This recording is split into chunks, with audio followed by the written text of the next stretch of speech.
Hi my dear शिवानु परंपरा क्विटीज। आज मैं पूर्व काल में विष्णु शर्मा जी से कही गई पंचतंत्र की कहानियों से एक कहानी सुनाना चाहती हूँ।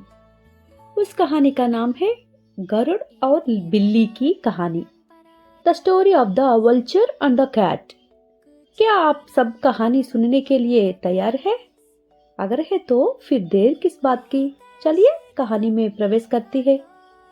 पूर्व गंगा नदी के किनारे एक बड़ा बरगद का पेड़ था। उस पर कई तरह के पक्षी रहते थे। उसी पेड़ के कोकले में जरदगव नाम का एक अंधा गरुड़ रहता था। अंधेपन के साथ बुढ़ापा भी जुट जाने से वह अपना खाना लाने में भी असमर्थ था और परेशान रहता था। यह देखकर पक्षियों को दया आई और वे अपने लाए हुए भोजन में से कुछ हिस्सा उसे देते दे। इसके बदले में गरुड़ उस पेड़ पर रहने वाले पक्षियों के बच्चों की रक्षा करता था और अपना समय बिताता था। रोज इसे ही पक्षी जा रहे थे।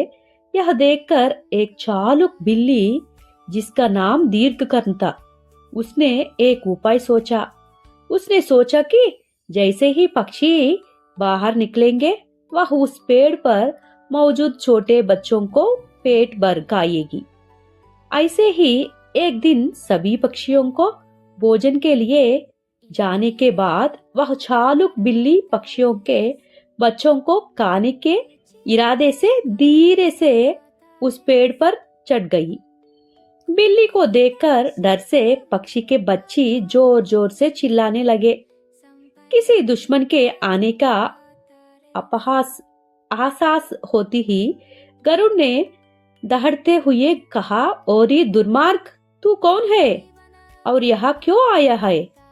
पेड़ पर चढ़ी बिल्ली गरुड़ के दहाड़ से डर गई और सोचने लगी कि क्या कहे। फिर उसने बहुत विनम्रता का नाटक करते हुए कहा, मैं दीर्घकर्ण नाम की बिल्ली हूँ। उस बिल्ली के कहानी पर गरुड़ ने गुस्से से कहा, तू तुरंत यहाँ से चल जा, अगर नहीं गए तो तेरी जान नहीं बचेगी। जाता है हाँ नहीं? गरुड़ की बातों से बिल्ली काम पड़ने लगी और कहा, हे स्वामी, मैंने किस जन्म में कौन सा पाप किया है कि मुझ यह बिल्ली का जन्म मिला? मैंने कई पाप किया है, लेकिन कुछ समय से मुझे ज्ञान मिले है और मैं मांस नहीं खाकर सात्विक आहार लेकर चांद्रयान व्रत कर रही हूँ। मैं गंगा स्नान करके आप जैसे बड़ों से धर्म का मार्ग सीखने की आशा से आपके पास आई हूँ। मेरा और कोई बुरा इरादा नहीं है, इसलिए मुझ पर दया कीजिए और मुझे अपना शिष्य स्वीकार कीजिए। उसने बहुत विनम्रता का नाटक करते हुए गरुड़ से कहा। बिल्ली की विनम्र बातों पर गरुड़ खुश हुआ और बिल्ली को अपना शिष्य मान लिया। उस दिन से रोजना जब पक्षी नहीं होते थे तो उस पेड़ पर गरुड़ और बिल्ली समय बिताने लगे।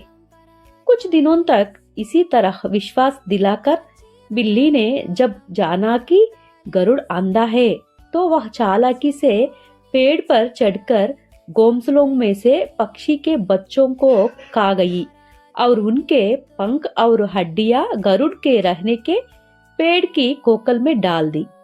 अंधे गरुड़ को इस बात को कुछ भी पता नहीं चला। धीरे धीरे रोज पक्षियों को यह संदेह हुआ ही उनके बच्चे गायब हो रहे हैं। उन्होंने तुरंत गरुड़ से पूछा तो उसने कहा कि उसे कुछ पता नहीं है, लेकिन पक्षियों ने जब उसके कोकल में पंख और हड्डियां देखी तो उन्होंने सोचा कि यह दुष्ट गरुड़ हमारे दिए हुए भोजन से संतुष्ट नहीं हुआ और हमारे न होने पर हमारे बच्चों को खा गया है। सारे पक्षियों ने मिलकर गरुड़ को चोंच से मार मार कर यह कहते हुए कि हमारे दिए भोजन से संतुष्ट नहीं हो कर हमारे बच्चों को खाएगा, उसे मार डाला। मरने से पहले उस गरुड़ को समझ आई कि बिल्ली रोज वहां आकर उसकी तारीफ क्यों करती थी। लेकिन तब तक देर हो चुकी थी और वह पक्षियों के हाथों बली हो चुका था। इसलिए नए आने वालों पर विश्वास करके उनके गुण और स्वभाव को जाने बिना हमें उन्हें अपने नजदीक नहीं आने देना चाहिए। अगर आपको मेरी कहानी पसंद आई तो मेरे चैनल को सब्सक्राइब करें, हमारी कहानी सुनाइए। आपका सपोर्ट हमारे लिए बहुत महत्वपूर्ण है। कहानी कैसी लगी कमेंट पे जरूर बताइएगा। इस कहानी को सुनने और सपोर्ट करने के लिए हर एक का दिल से धन्यवाद। मिलते हैं अगले एपिसोड में। मेरा हिंदी अच्छा नहीं है, मैं अभी अभी हिंदी सीख रही हूँ, तो कुछ गलत बोल दिए तो मुझे माफ कर दीजिए। आपकी शिवानू। Thank you.